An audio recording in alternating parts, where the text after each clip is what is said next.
Howdy tile friends.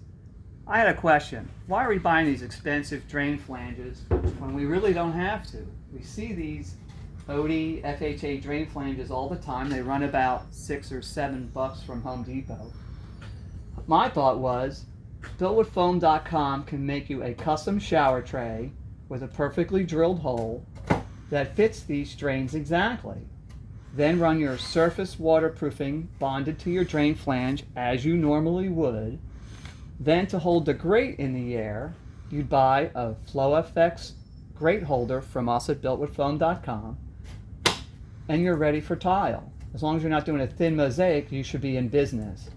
The weed poles are built into the edge, and as long as this square hits that hole, you should be in business. Builtwithfoam.com will sell you this along with the shower tray for $20. That, combined with your drain, you should be ready to roll. I'd like to hear your thoughts on this. Give me some feedback, please.